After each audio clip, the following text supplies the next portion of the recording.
Hey,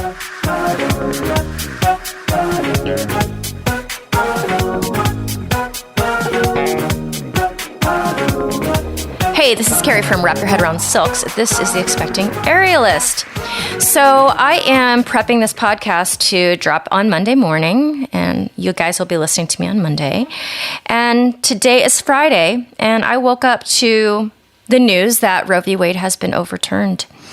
And I, along with many of you, have a host of emotions. I don't need to explain all the emotions. I think that we are all feeling it. And we actually do talk about Roe v. Wade in this conversation. This conversation is with Rebecca Ann Runge. She is a doctor. She is from the Michigan area, and she was actually on the podcast last year to talk about her 2 losses with, and also complications with CdLS. So she is back to give us an update. She has gone through an incredible IVF journey plus genetic testing. She is currently just probably now in her 2nd trimester. And we talk about Roe v. Wade because for her and I, it's obviously a very relevant topic, but you know, she had to make some really hard decisions with the losses of her two pregnancies, and very much so the nuances of reproductive rights there's a lot of nuance. There's a lot of nuance, and you know, the country just took specifically a 50-year step back legislatively, but you know, I keep on seeing memes about the Handmaid's Tale that our country is turning into. And it definitely feels like that's on point. So this is an incredibly... All right, little bean. Oh, this bean is not happy with this recording. All right, guys, let's get started. Okay, podcast listeners, this is actually an update podcast because Rebecca came on last year, mid-year maybe, to talk about her story, and I'm gonna link that in the show notes so people can go back and listen to everything. But if you'll just give us a little, like the littlest bit of a summary, and then kind of like right after that, what happened? Sure. Yeah. Sure. So I had background of 2 pregnancies that didn't end very well. So one, at 20 weeks, we found out at the anatomy scan that baby Ethan hadn't formed any kidneys. So I had to have a D&E procedure. And then the 2nd pregnancy with Adrian was kind of up and down, but by 3rd trimester, she was also having problems on ultrasounds that looked like there was something going on with the kidneys or some sort of genetic abnormalities. So when she was born, she was on hospice for 9 weeks. She lived. And she was diagnosed with a genetic syndrome called CdLS. And then she also had what we found out later were genes that were inherited from my husband and I, that we think contributed to her kidney failure. So after that, we, looking forward to future fertility options, we decided that we were going to look into IVF with pre-implantation genetic testing. And they were able to reassure us that they could test for these genes of variants of unknown significance that we think were causative for both of our pregnancies. And then we started the IVF process. All right. So it's been quite a journey. So the last time I spoke to you, you were starting that IVF process. Can you start there? Yeah, sure. So actually that was probably when we first did our consult, was about a year ago. So it's taken about a year. They, are always scheduled out for when you actually do your start date for your procedures and all of that. But we did 3 rounds of egg retrievals, all in all, because of the genetic issue. They recommended having more number of embryos before we got to the genetic testing phase, just because the odds are so right. Okay, so overwhelming. I got my eggs retrieved and frozen when I was 37, and did not have a great retrieval. I had like 4, right? 4 eggs retrieved. So the first one, how many eggs were you guys able to retrieve? Yeah, so that first round in November, we actually had 16 eggs. Oh, amazing. Yeah. And it's crazy, like the IVF attrition rates, basically at each step. I don't know if you recall, but they're calling you every other day for updates on what's going on with the embryo and whether it's kind of made it to the next phase or that kind of thing. But well, I don't know that part because... Oh, that's right, because they were just frozen. I didn't go to that second step. So basically, you would do the retrieval, and then they would do the second step before you started the next cycle? Yeah. Okay. So, yeah, they immediately fertilize the eggs once they come out. So they're like freshly fertilized with my husband's sperm. So we started with 16 eggs, and then 12 of those eggs were actually like mature enough to fertilize. And then 11 of them successfully fertilized. And then 6 of them made it to the blast stage, which is like 4 or 5 days in this case 5 days, when they're at a good stage to biopsy them. Okay. Yeah. So then they biopsy them, and then they send out the DNA sample to the lab, and then they freeze the embryo so that it's ready for implantation if it's determined to be a good embryo. Okay, so they do that genetic testing right then? Well, no. So it's so complicated because, oh my God, yeah. It sounds like it. Yeah, I feel like I learned something at each stage in the process, things you expected and then, were not true. And so basically, we signed up for a multi-cycle because they thought, okay, it's going to take you at least 2 cycles, and multi-cycle you pay for 3 cycles up front. So they're like, okay, then you're covered at least. So that's 3 cycles of retrieval. Rebecca, we can totally take this out if you don't want to answer it. But yeah. Do you mind telling me how much that costs? Yeah, it's like an ongoing growing budget. Like I try to keep a spreadsheet. Like ballpark? Initial ballpark I thought was going to be like 30,000. Okay. It's probably closer to 50. Well, just for my 4 measly eggs that probably, we know the numbers of like what 4 frozen eggs might turn into. Yeah. My body wasn't responding to the hormones, so they had to up my hormones in the middle of the cycle, or else we just pitched the whole thing. Right. For that one cycle, I did 17,000.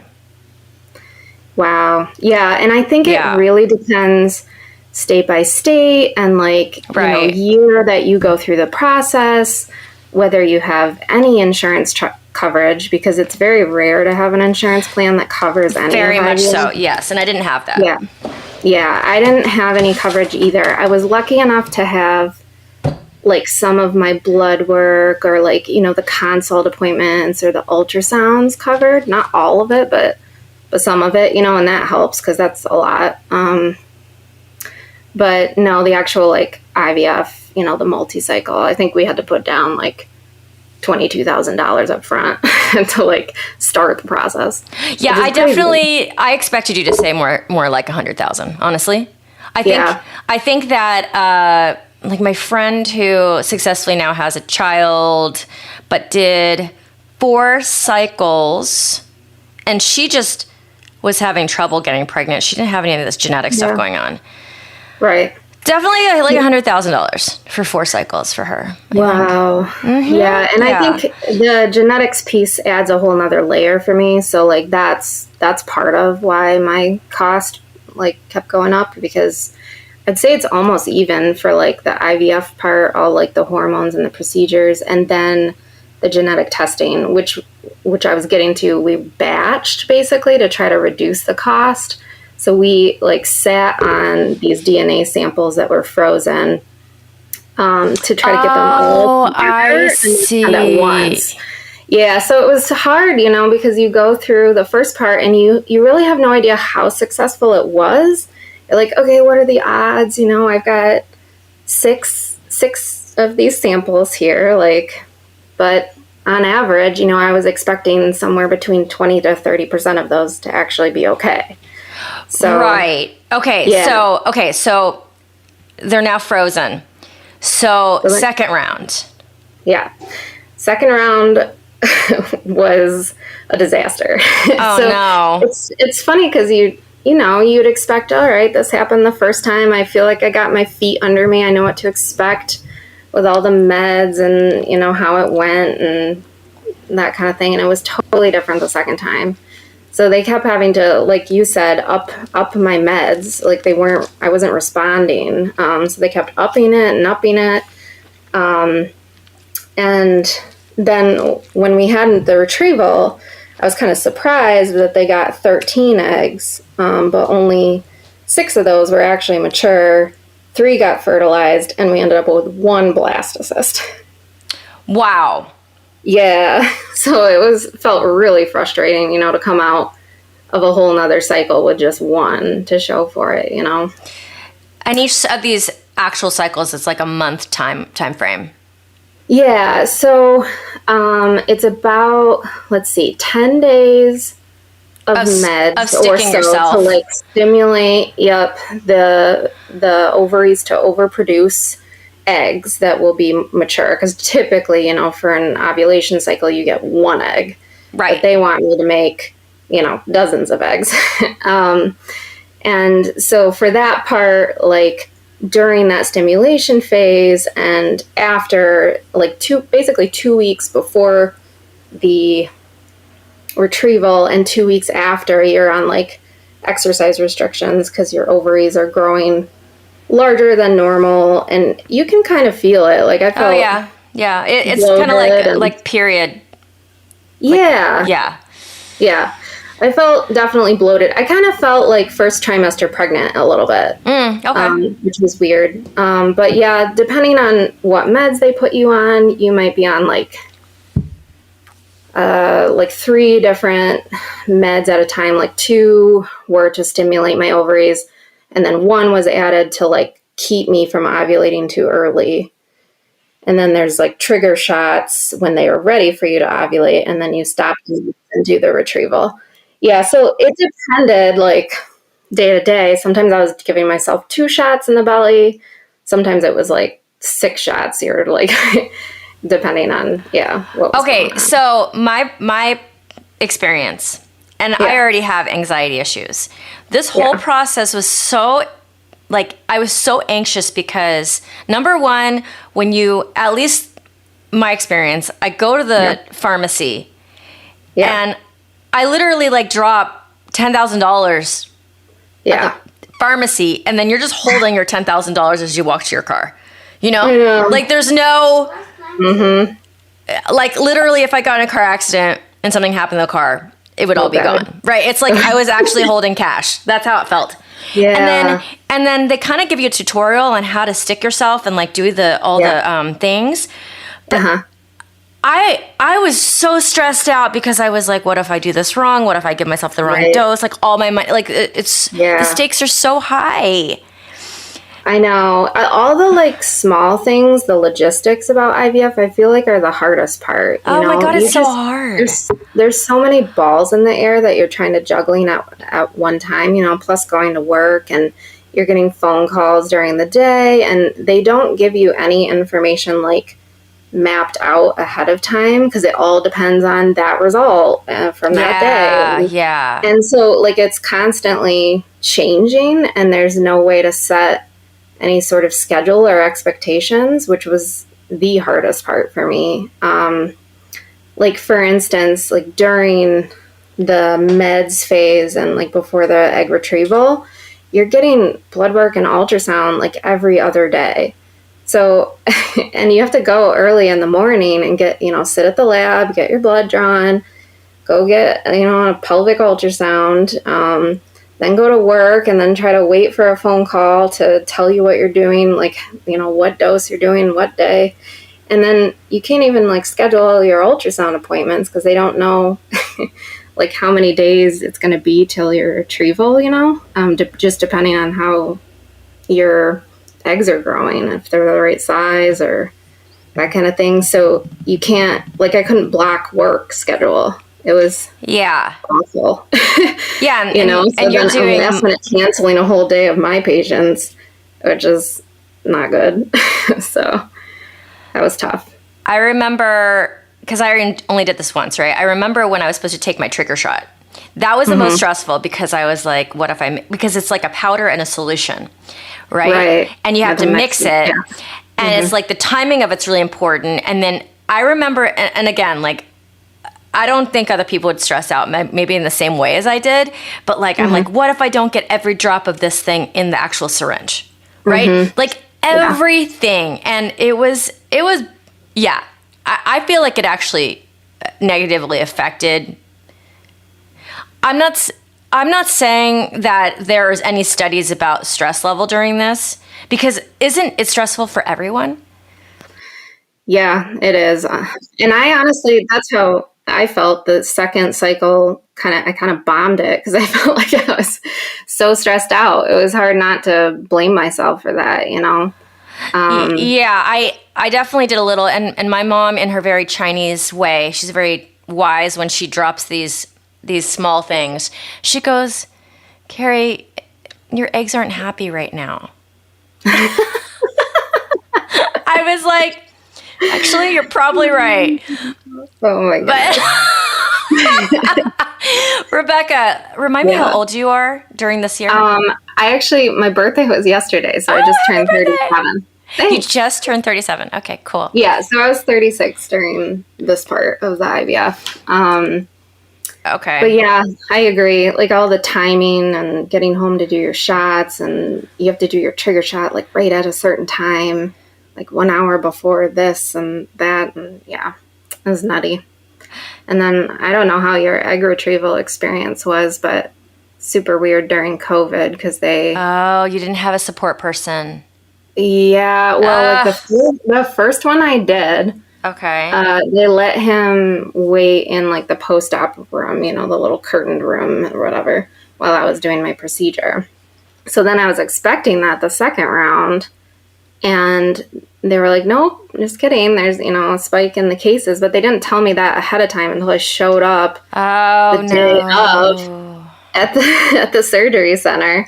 And I was like, are you kidding me right now? So I had to go in there all by myself, knowing I was going to be like completely under anesthesia and like come out confused, and wake up by myself. Right. Just rough. Right. So the second round, not a fan. It was just a disaster at every step. Yeah. Yeah. Like I ran out of meds, or I was like running out of meds and trying to call, because my meds came from a specialty pharmacy, not a local pharmacy. They try to do that to like reduce costs, which is great, but they have to ship from Chicago to where I live in Michigan. And so they were closed, and it was like a holiday weekend, and the pharmacist wasn't there or something like that. I don't know, but like I couldn't get certain meds I needed on time, and I like didn't have the right one for the trigger shot. That is stressful. Yeah, so like everything went wrong. We didn't, I live in LA, so like we have access to a lot. Like I think the pharmacy that, like it probably was a specialized pharmacy. It just happened to be local for me. And I do remember like my doctor and like the nurses like collecting a bunch of like coupons for me. Right. So that I could get some of it for lower. Had it not, it would probably have been 20,000, which is bananas. I mean, also at the time, not to say that my business is booming and that I'm a CEO of a huge company now, but like I was a dancer. Right. So like $17,000 of my own money was like blood, sweat, and tears, scrapping for dimes, Honestly, I have no idea how people afford this process, because I'm very lucky. We have, I have a good income. I have money set aside that is more expendable. But yeah, we have a long way to go in this country in terms of like coverage, because I looked it up and it's about like 15% of couples have trouble with infertility. Mm-hmm. That's a lot. That is a lot. And they don't all necessarily get to the IVF stage. That's kind of like the last hurrah. And I basically jumped straight to that because we needed the genetic testing. But, there's a lot of steps in between and still like a bunch of expensive meds that aren't covered. And yeah. Yeah. So, yeah. I feel like as stressful as it is a place of privilege to be able to do this, because if mm-hmm. I didn't have the savings, like basically what I do to have savings is that if I book a commercial, I don't treat it as my regular income. I just put it all away, which is, right. So those few times that I ended up booking a big commercial, and you have a great career, right, as well. But then for the families or even families that are kind of in the middle, like I have a mm-hmm. friend who just invested in like a lot of prep, like the doctor, what's it called?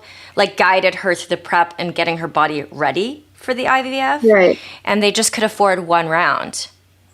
And I haven't heard from her, but I don't think she's pregnant. Yeah. So I don't know how many thousands that is, and there's nothing to show for it. It's really frustrating. I know. And I think that's typically how a lot of people do it, is like one round at a time, like where you go straight into a transfer right afterwards. And then, just depending on whether it's successful or not, you're signing up for another round if you can afford it. But yeah, it's crazy. So third round. Tell us about your third round. So third round, I was like, okay, I need to not be so stressed out about my schedule. So I tried to guess based on my cycles, because everything's also like based on your period, right? And you never know exactly when you're going to get your period, because that's when you go in for those first ultrasounds and then start meds. So I guessed when I thought I was going to be off and like blocked my schedule. Like I took like a whole week I start at 10 a.m. so that I could do my, blood work and ultrasounds and not worry about getting to work. And then I took the following week when I thought my transfer was going to be off. Well, no, my period decided to come the day before I went back to work after the week off. Oh, no. So you're just waiting for your period the whole week. Yeah, it was, it's funny in retrospect. I was like, that's what I get for, somebody's laughing at me somewhere. But I don't know. Maybe it was also good, though, because I was like resting and recovering that week before I went into the cycle. So who knows? Maybe that helped. Right. Plus I looked into acupuncture, actually, which has pretty good studies in terms of helping with egg retrieval and transfer success. Oh, okay.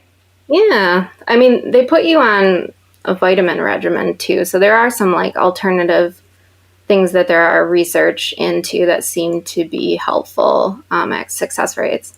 And, acupuncture is targeted at the nervous system and helps with blood flow, like vascular stuff. So it makes sense that it would help. But I was doing acupuncture. I think I signed up for the acupuncture like right after my second cycle. So I was doing it in prep before my third retrieval and then right before my transfer too. Okay. What was the time lapse between first and second and third? Oh yeah. There was pretty much a rest month between each one. So like November was my first cycle. December was off, and they put me on a birth control pill, which I told them not to do the next time because I'm pretty convinced that really threw off my body for the second cycle. Why? Did you get cysts? Is that why? I do. I have like mild polycystic ovarian syndrome, and so I can grow cysts, but they weren't really that much of a problem during my retrievals. But yeah, that was kind of the thought reason. process Okay. was the All right. reason. Yeah. But my body was kind of confused hormonally when they like stopped the birth control, and then I started the stimulation meds, and it was just like really slow to catch up, like you were saying, like not responding. Oh my God, maybe that's because they did the same thing to me, but they do this all the time, and that's They not do it all the time. always the Yeah, I just think it doesn't case. always work for everybody, like how Sure. it's supposed to. Because they made it sound like, yeah, this is totally normal. We just do it to control the timing. They So, literally probably do it to, they probably do that to, I don't know, a solid percentage of the population that does oh, this, yeah. and then what, 1 or 2% have what happen? Yeah, it seems real counterintuitive, like you're going on birth control to try to get to a point where you're pregnant. But anywho, Yeah, because those cysts don't allow the eggs to grow, right? Is that what right? it is? Yeah, yeah, they're not like functioning, follicles. They're just cysts that are in the way usually. So, And it is a physical space, so it takes physical space for yeah, ladies out there who are just like, why would you? What is that about? Okay, yeah. so third retrieval, you've gotten the prep of the acupuncture, and then your schedule did not work out like you planned, but Yeah. and then continue. So third round, we got 20 eggs. Ooh. Yeah, 13 mature, 11 fertilized, and 9 blasts. Oh, that's a good number. That's a good, yeah. Like my first cycle was very good, and then the second was not good at all, and then the third was like over expectations. Yeah, that's great. Yeah, so we ended up with 16 total embryos that were frozen then and ready, and they biopsied that like second and third blasts. And sent everything to the genetics lab, which took probably about 2 weeks. And is there a risk of any of those kind of not, what's the word, not surviving the Right. like the Yeah, defrost, for lack of a better word? there's always like a small risk kind of in everything. There's like a risk when they biopsy it that they might, mess one up, or when you unfreeze or thaw and then Yeah. refreeze. But they've really come a long way in the process, like scientifically, Yeah. since they started doing IVF, which was, I looked it up. The first baby born by IVF was 1978, which is not a long time Wow. ago. I mean, it would be kind of blowing the mind to think of it happening earlier than that, but then you're right. There's not a lot of years in between for the science. It's pretty exponential. Right. They've come a very long way. I mean, genetic testing wasn't available off the bat, and now most couples, I think, that go through just IVF for infertility reasons, they often opt to get like the basic genetic screening, which they call PGT-A now, which looks for, A stands for aneuploidy. Essentially, it's looking for major chromosomal problems in the set of chromosomes, if you're like missing one or an extra chromosome or that sort of thing. Okay, so what do they find with the genetic testing? So there were, it's kind of complicated, but I'll break it down into like bigger sets of data, I guess. So they were looking for, they screened for CdLS because we were still a little paranoid, because you can also pass CdLS through just germ cells. So even though we were tested individually, my husband and I, and we didn't CdLS, carry it. For my listeners, can you just, what that is, not the... Cornelia de Lange Syndrome. Yes. Yeah. So we were tested like in our body cells, kind of, but germ cells are in your testicles and your ovaries. You can actually carry CdLS there and then pass it and like not know that you were doing that. Wow. So because we didn't have like our testicles and our ovaries biopsied, we were still like slightly paranoid, that we would still be passing it somehow.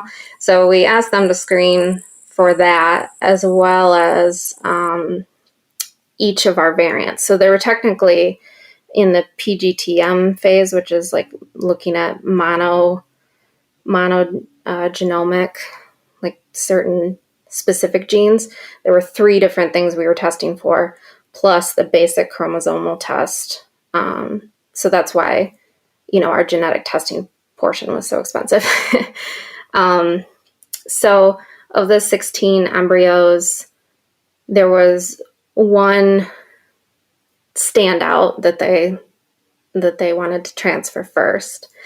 And then there in the next tier, there were 2 normal embryos that had like similar haplotypes, which is kind of like a genetic profile, but it didn't carry any of the genes we were looking for, so it didn't have the genes that we were worried about, but it had a similar genetic profile to Adrian, which was the baby we lost. Right. So okay. They just tell you that just as like a warning. We don't know exactly how everything works. We're not looking at every single gene on, every single chromosome. So, and then there were, let's see, 4 more that were my carrier gene, so my variant of unknown significance, which we think is less dangerous for the kidneys than the one that my husband carries. Okay. So they said those ones would probably be okay to use, but if given a choice, we wouldn't want to pass on any abnormal genes, just because we don't know how that's going to play out in the future for that child. And right. Okay. Yeah. So basically 3 totally normals out of 16. Oh, the numbers on that. Wow. I know. The statistical likelihood is just, it shrinks and shrinks and shrinks. It shrinks and shrinks, exactly. So they said 7 were probably okay, which 7 is a lot of chances, if you had failed transfers and that kind of thing, like we would have backups. But I'm kind of focusing on those 3 as the ones I would want to use. So okay, so that standout one is the one that is now implanted. Yeah, which is kind of nice, because then that took the whole factor of knowing the sex of the baby out, and like being able to pick. So they chose for us. It was kind of nice. Oh, I see, because they know that what is it called, the blast? They know, so that you're having a boy or girl. Right, yeah, because it says right on the genetic report if it's XX or XY. Oh my God, this is like, technology is insane. I know. Okay, so, as you're talking about this, I always call, because I'm 45 and people ask me if I'm going to have a second child. Mm-hmm. And my biggest reason, besides I don't want to be pregnant again, like if Asa could have the baby, it might be a conversation, right? Right. But like, I call it like a genetic lottery.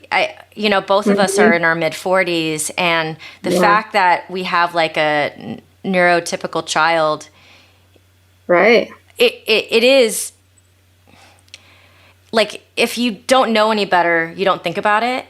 Mm-hmm. But like the chances of that, I don't know what they are statistically, but it's like you're so lucky, you know? Yeah, definitely. You played the lottery and won. Yeah. And I'm like, if we play again at our age now, those numbers get way worse. And I know that there's some women out there who have had like children at 50 and stuff, so it is possible. But that lottery is kind of scary. So yeah. Did you use one of your frozen eggs? No, I recently I recently decided to have them disposed of, actually, because I had offered them to my family member who's gay. Mm-hmm. But That's nice. he's like, that's too fucking weird. He's like, Yeah. that's just too fucking weird. Knowing whose genetics it is. Yeah. Yeah, and then also he is not in the camp of being at a loss for any type of money. Like, he's so Okay. wealthy. Okay. Him and his partner do very well. So like, they could probably sponsor me as an artist and do just, Sure. they're fine. They're fine. So I offered it to him and then waited another year and then paid for a whole another year of storage. Mm-hmm. And then I just looked at my daughter and I was like, the chances that putting $25,000 more into those 4 eggs, we would just try to get pregnant again if we were going to have a baby. Yeah. Yeah. So I disposed of them, and I just try not to think about the money because I'm just like, I just have to just chalk it up to like just thankfulness that I didn't need my insurance policy that was already very small, basically. Right. Yeah, it is kind of strange. You have to decide what you're going to do with them before they even, do the retrieval, because we had to sign, a whole bunch of paperwork. What would happen if we got a divorce, mid IVF, like who owns the embryos and... Yeah, I think that was like a celebrity couple had that whole thing like publicized. Oh man. I don't remember which couple it was, but like one like didn't want to have them, one was remarried and wanted to destroy them, and the other wasn't. And it just became this like, you can't get over me, so therefore you want my embryos. And they're like, no, that's my potential child. Yeah, that's sticky. Right. Yeah, super sticky. Super sticky. I can see why they do it. Yeah. I just told my husband, I was like, well, you can't get pregnant with it, so I think it should be mine. But so you are now 8 weeks. Are you 8 weeks? Is that it, roughly? Yeah. Yep. I just had my 8-week ultrasound today. Oh, congratulations! Thanks. Yeah, the transfer process went super slow, like easy. It was surprisingly, compared to an egg retrieval cycle, it was nothing, So they same thing, anesthesia. Well, no. Okay. For the egg retrievals, I went completely under because that's what they recommended. Like the mobile anesthesiologist basically came and put me under with propofol. I guess that's because, you can do it under more like conscious sedation. You can? But yeah, you can. But you feel stuff, and the doctors don't love it because you squirm around sometimes, which does not make it easy to pull out eggs. So I was like, you know what? I've been through enough trauma with my pelvic floor. I think it'd be better if it's not wise to what's going on. Mm-hmm. Yeah. But for the transfer, you just go in like a regular appointment, and it's similar to a sonohistogram because they do one as kind of like a mock transfer early on in the process. So that it's like a little tiny catheter that they put up through the cervix, and then they infuse a little bit of saline and basically push the embryo in with a syringe up near the top of the uterus where they want it to implant. And when it actually implants, that's not up to anybody. It's just supposed to do it on its own, right? Right. Yep. So, it definitely is possible to get failed transfers. That happens not infrequently to people. Luckily I had a track record of getting pregnant on my own a couple times, so they weren't too worried about me. But they do medicate you with estrogen. I'm on estrogen pills and progesterone shots. You start those before the transfer and then continue them all the way through first trimester. So I'm still on progesterone shots, which I'm not too excited about. They don't tell you that, by the way. I love how they withhold information until that you have to do it. But they're like, oh yeah, you're going to continue this for 11 weeks. And I was like, 11 weeks of doing gluteal intramuscular injections with a big needle and you're doing that to yourself? Oil. I make my husband do it for me. I did all the other shots myself, but it's kind of hard to twist around and give yourself a shot in the butt. So we bought like an auto injector pen. Okay. That makes it a lot easier. You like put the syringe in it, and then it's like spring loaded. So when he's ready to give the shot, he pushes the button, so he doesn't actually see the needle pushing into my skin or do it himself. Oh, okay. Yeah. I know that part can be hard for people, but at the same time, if you're in this deep, like that's a very small thing. Right. Yeah. Yeah. And then he has to like push the plunger, which it's oil, so it's kind of hard to push through. We have to like use a heating pad and massage it afterwards. Otherwise, it turns into this hard, lumpy marble in your butt, which that's not fun either. So, oh my lots God. of tricks and things that we've learned through like, message boards and Facebook groups. So I'm glad I found that auto injector pen though, because I would be pretty miserable if I was giving them to myself. Oh God, the woman's body has to do freaking everything. I know. God, it's really obnoxious. I mean, I know that like me fussing about like the fact that Asa can't have our second child if we wanted one is pointless, but I still like thinking about it. I don't know why. Yeah. Like after I'm 2.5 years postpartum and I'm still getting back my straddle the way I want it to be. Like that's a long time. Yeah. And I'm not saying every aerialist has that experience. They don't, but I'm like, no, thank you. I know. It's been a lot of time off for me during this IVF cycle too, because like really with the 3 egg retrievals and transfer, that took 6 months. Yeah. And each time I'm doing an egg retrieval, that's 4 weeks off. And then the transfer, they're like, oh yeah, by the way, you shouldn't do anything for 6 weeks. I was like, what? Like most people don't even know they're pregnant and they're doing whatever. So, well, are you do you pop into your practice, or is it like, oh, it's not even, there's no point because I can't build? I have in between. Oh, you have? Okay. Tried to. Yeah, I've been popping in and out, but it's hard to stay engaged. I'm partially because the pressure of teaching has been kind of taken off of me. My studio, like I've trained 4 instructors underneath me, and they're doing awesome. They've taken over, my classes, and so I don't have the pressure, I guess, or responsibility that I need to be in there teaching, but I have kind of in between. I'm about to do like a mini series for dance trapeze because I'm trying to expand that curriculum. So yeah, it's good. I mean, I try to stay involved, but I've been feeling pretty absent. Oh, I can imagine.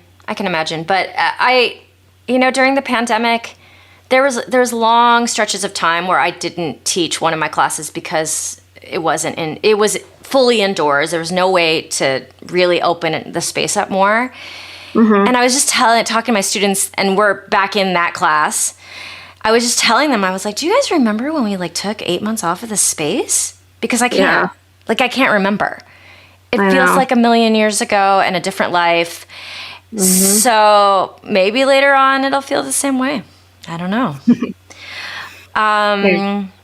And when, so Rebecca and I have been like touching base here and there because she wanted to come back on the podcast, but she wanted to do it after a certain point in this process. And when we were talking about it via text and stuff is when that leak of the Roe v. Wade stuff happened, which was about a month ago. Mm-hmm. And it is something that I've wanted to talk about on this podcast a lot. It didn't always make sense. If I'm talking about nutrition or something, it doesn't make any sense. But one of the things that some states are hinting towards is, outlawing IVF as well. I know. I've been reflecting upon that a lot because I've had 3 very different experiences of pregnancy, but they all kind of tie into, just my rights of how I go through, the process. And with my first pregnancy, that by a lot of people's definition was an abortion. Medical, I think they call them TFMR. Terminate for medical reasons. But that, a lot of people lump that in with everything else. Like there's no, nuances in the laws that protect women that know their baby has a fatal diagnosis and then, the second pregnancy, they gave me more, I guess, power to determine how I was going to deliver Adrian because it was palliative care. They said, we can do whatever you want. We can even induce you earlier than full term. We can, do this by C-section, or she was breech. So that's what we ended up doing. And we ended up doing full term, but a little early, like 38 weeks. They didn't make me wait until 40. Okay. Yeah. So I felt like I had choices, whereas under a lot of legislation they've been proposing, we wouldn't feel like you had a whole lot of choices. And then, through IVF, I have embryos. I technically have, 16 babies in the bank. Yeah. But, 9 of those are completely chromosomal abnormal and would result in either miscarriage or a medically not in a good situation baby. Yeah. So that's hard, And the only reason you know that is because you invested in finding out. Right. And in my mind, we're doing everything we can to create a healthy child that's not going to suffer. And in a lot of the other people's mind, that's, I don't know. I don't totally understand the thought process behind that, I guess, when they decide. Yeah. Rebecca, you live in a less completely blue bubble than I do, I'm assuming. Yeah. Michigan, I live in the bluest of bluest bubbles over here, so. Right. Michigan tends to be kind of borderline, I would say. Like purple, right? Are you guys purple? Yeah, I guess we would call it that. But we have big spots of blue surrounded by red territory, I guess is what I would say. So not that all Democrats think one way and all Republicans think another, but that's why I'm asking. So over here in my very protected blue bubble of blue, yeah, I'm only around people who think the way I think in this. And as terrible as that is, I enjoy that. Right. Because some of the biggest disagreements that we have in this country are so value driven. It's not about, we can agree to disagree because, no, you're talking about my body and the body of women that I care a lot about and their choice, and not making any distinction whether or not it's going to kill the parent, it's going to kill the mom, even if the baby wouldn't even survive. Right. And there's no distinctions. I mean, I think people say it comes down to human rights, but at what point are we giving away the rights of the woman or the mother? They're trying to assign rights to an embryo or a fetus that somehow outweigh, Yeah, and I know complex decision-making process, that right. It's so nuanced that how on earth, especially for me coming from the medical side, knowing from a healthcare provider the types of scenarios that can come out of pregnancy are huge that the layperson can't possibly understand or legislate. I don't I don't get it. Yeah. And then, that the idea of those embryos, when, the ones that are in the freezer for you. Right. Yeah. Do those have more rights than the mom? And that is... Am I committing murder if I decide to dispose of the ones that are genetically, not... Yeah. not in a good place. Not in a good place. Yeah. It's very complicated. So my initial question was to ask, what is it like to have these conversations where you live? What is that like? Well, to be honest, I feel like I'm surrounded by my own friends and family are relatively like-minded or, progressive like me. So I don't see a lot of direct confrontation of my ideas, but I do try to like publicly talk about some of my experiences on social media. Just hoping you're great about that. It reaches somebody who doesn't agree. Rebecca recently did like a really big post on what it was like to lose that second pregnancy and spend time with that baby before, ultimately didn't survive. Because your story is not that uncommon. It's not that uncommon. And I'm sure people are maybe look at abortion as a convenient choice, but like what woman looks at it as a convenient choice? Like even less complicated, less like medically complicated situations. Like I've had friends who they find out, around that 20-week mark or 18-week mark that their kid is, probably going to have Down syndrome. Right. And,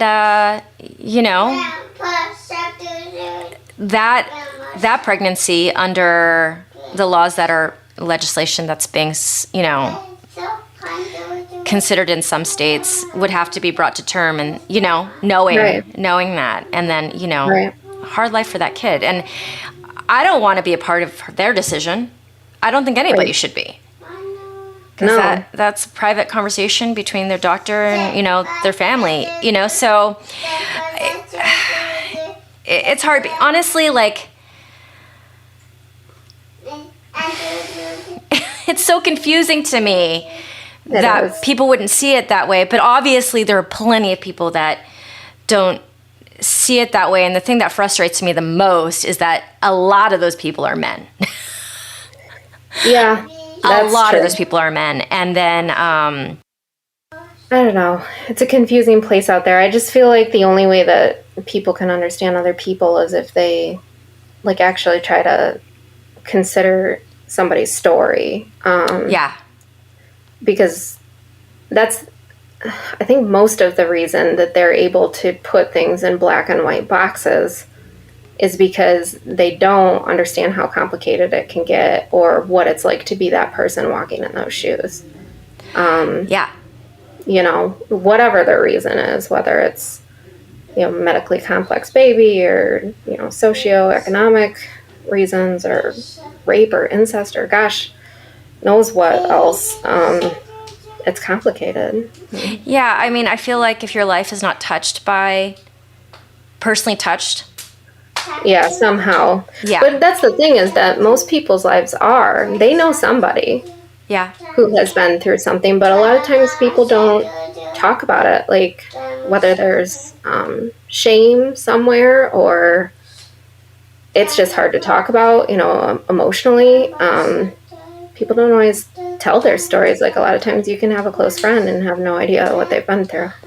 Yeah, for sure. Like your story it's so brave the way you are out there telling it either on this podcast or on Facebook, because you kind of, no matter what, if you're going to try to be that person who connects other people to stories, you leave yourself vulnerable to, I mean, insensitive comments. I mean, do you experience any of that? Like somebody's uncle, just saying some. I haven't gotten any direct attacks on no or private messages. I mean, your posts are so well written that I can't imagine anybody being able to come at those posts with ignorance Yeah. and getting away with But it. I know that there are some people in my extended family who have different religious or political views than I do. And they've read those posts too. And they may even argue with me about abortion rights. But they can't really argue with my experience if I tell it from my words and my viewpoint, because that happened.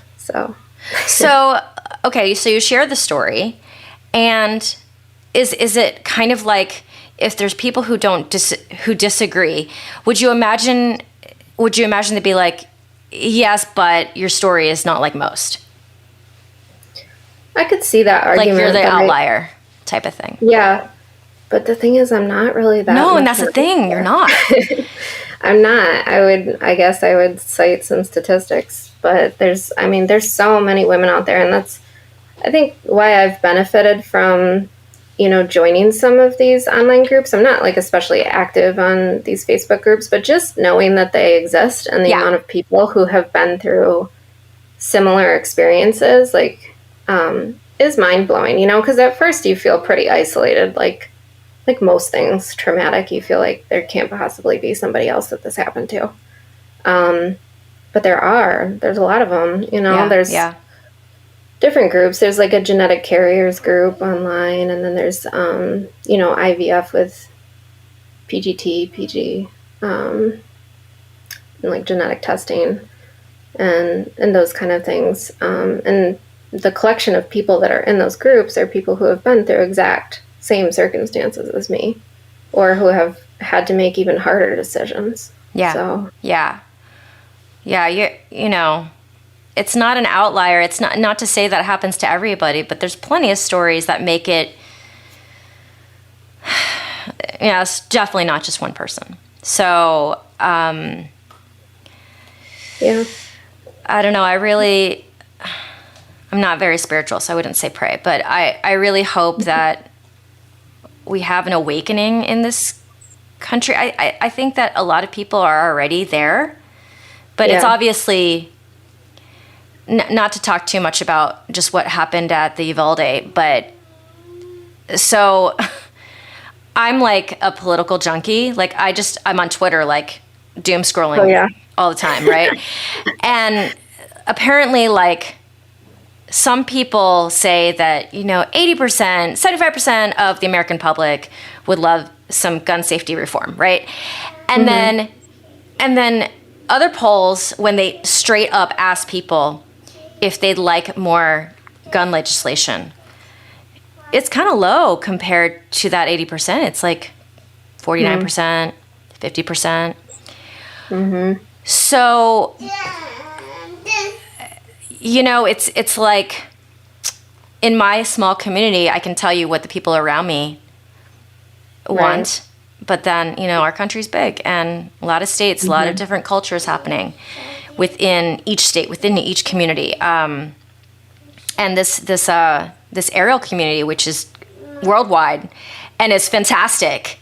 I have to say, I have more like-mindedness among this community than probably my physical community here in LA. I would agree. Yeah. The 10 plus years ago that I got into the circus community, I was amazed to find just people that were so like-minded, and open and trusting and, willing to be vulnerable. Yeah. Open-minded, open-minded. Open-minded. And I treasure that so much. Like, every single person that comes on this podcast, like, everybody's so open-minded. We don't all agree on every single little thing, but Sure. No, it's fantastic. And Rebecca, I really appreciate you coming on the first time and the second time, because I feel like your story is something that I just found out that somebody that I knew 10 years ago, who we follow each other on Facebook. She's like another person who used to take dance class with me from the same person. Yeah. She recently came to take my silks class. Mm-hmm. I hadn't seen her in 10 years. She's going through her own journey with her second pregnancy. She's had 2 losses. Okay. And, she's just like, man, I feel like I've connected with you over this. She's like, I listen to your podcast. I'm like, oh, that's so nice. Yeah. I want to call it our podcast, like the community's podcast. Well, I'm sure it feels personal to a lot of people, Yeah. 100%. So I thank you. And I wish you the best of good vibes possible. I'll check with you after all this. Can I share one resource? Oh, yeah, that I found really helpful? Please. For anybody going through IVF, or even if you haven't, honestly, because it was useful in a lot of ways, just about grieving. But there was a podcast I listened to by Emily Ginn, Ginn, called IVF This. And it was like, instead of most of the IVF podcasts are, this is the process and these are the things you go through and this is my experience or whatever, question and answer. This one was all about just like emotional processing, because it is an emotional process. I mean, it's a physical process too, that can be pretty rough, but there's a lot that goes into that, whether it's infertility diagnosis before or loss before or whatever, the ups and downs. I found it really useful. She's a life coach, so she kind of approaches it from that standpoint.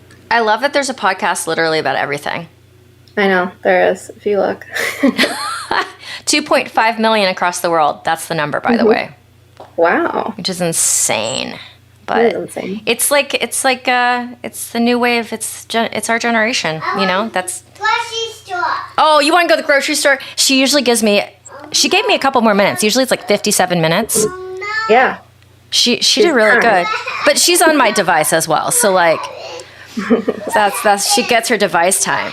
What happened? Mm-hmm. We're about to go to Target, Bean. Let's go. We're going to go to Target. She needs more underpants. Oh, okay. I know. She's potty trained now. Podcast listeners, Bean is potty trained. That's very exciting for Mama. Yeah, we're still doing the pull-ups on long trips. Mm-hmm. You want to go to the grocery store? Yeah. Let's go. All right, Rebecca, thank you so much for being with us. I appreciate you so much, and this community appreciates you sharing your story.